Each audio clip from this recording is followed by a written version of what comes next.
Hello again, everyone. Edwin Leonard back once again. In this YouTube astrological segment, I'm going to be talking about Mars in conjunct the Ascendant in the natal chart. Now, first off, some of you may remember when I first started my YouTube astrology channel, I did a series on the aspects of the natal chart.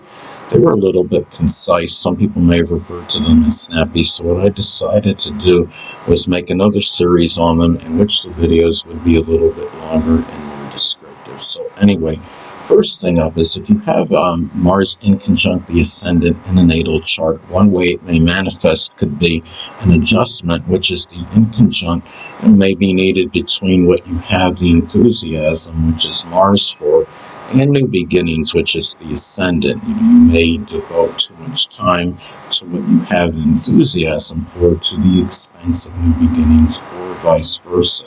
It could be where you may be dominated by new beginnings, projects, and endeavors to the expense of those things that you have that strong enthusiasm for. So the key is to find the balance and equilibrium between those two energies and activities. So the thing is, let's say if you have the Ascendant in the zodiac sign Cancer as an example, new beginnings may be tied in with home, family, introverted matters. It could be doing something with home caregiving or home renovation, remodeling, real estate. It could be doing something with a plumbing or laundry business as some examples.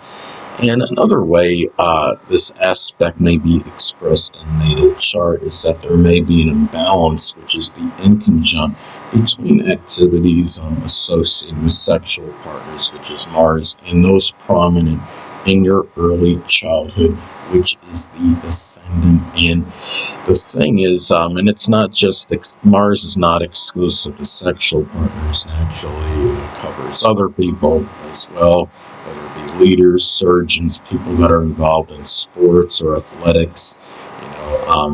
It could be people that are in law enforcement as some examples.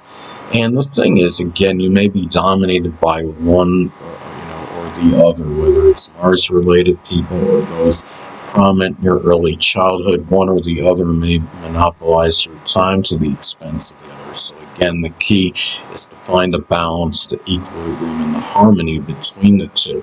Now, another thing is that if you have, let's say, the Ascendant, say it's in Gemini, one or more of those people prominent in your early childhood, maybe a Gemini sun, moon, or ascendant person, or simply embody, the characteristics of the sign. It could be those that are very mercurial, loquacious, adaptable, versatile, multifaceted.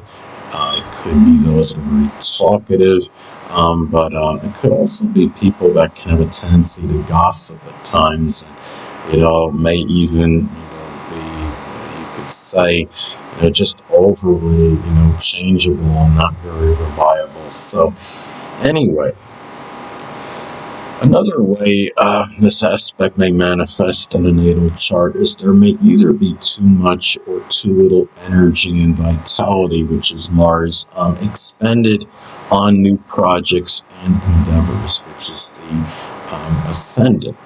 Now, it could be where you're either, have an exorbitant amount of energy on new projects and endeavors at times, and there may be other times when you just don't feel like you have any, where you're either feeling very lethargic or you're just completely apathetic regarding starting new projects and endeavors. And let's say if the Ascendant is in Taurus as an example, new projects and endeavors may be done with a lot of persistence, patience, perseverance.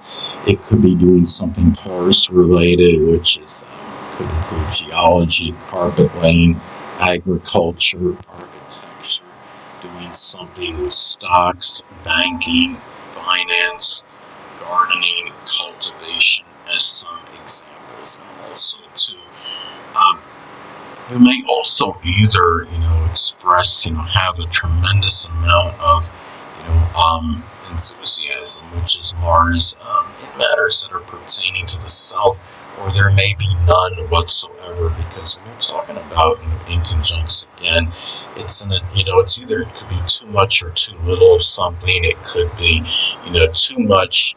Just you could say really either too much, again, enthusiasm in those matters that are self-centered or egocentric, or there just may be none whatsoever, where you may just be completely apathetic regarding those things. Now, let's say if the ascendant is in Leo, as an example, those matters pertaining to the self may be tied in with attention-seeking ventures. It could be something with acting, entertainment, cardiology, creativity.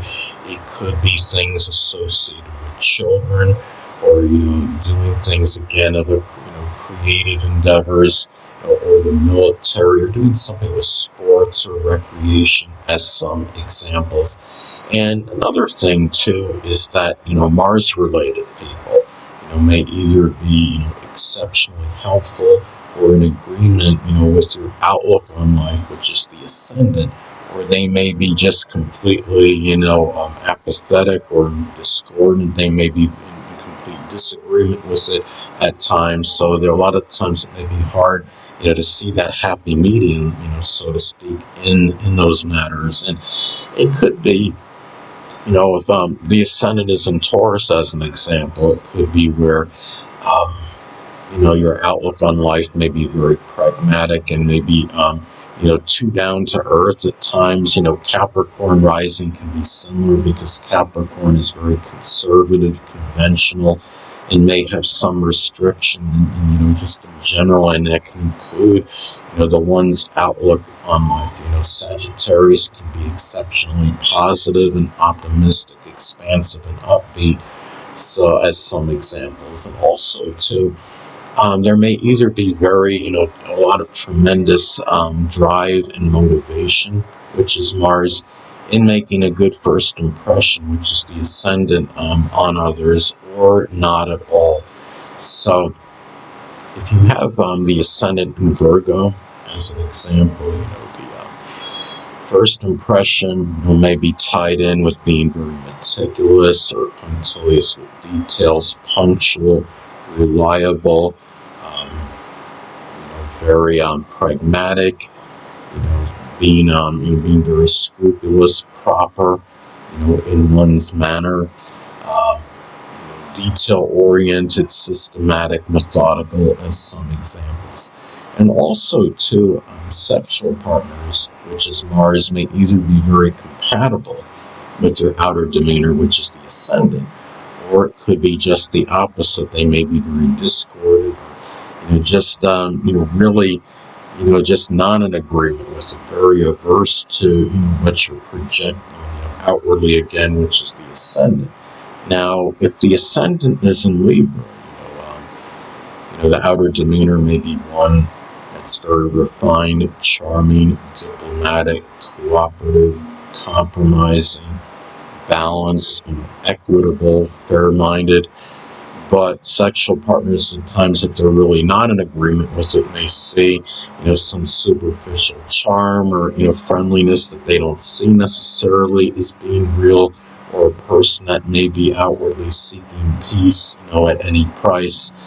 Now, another thing, too, is that disputes, battles, disagreements, which is Mars, in the environment, which is the ascendant, may either be extremely constructive, or it could be ones that are exceptionally acrimonious. It could be, again, when you have inconjuncts in astrology, it can be a lot of, vacillation, distortion of energy.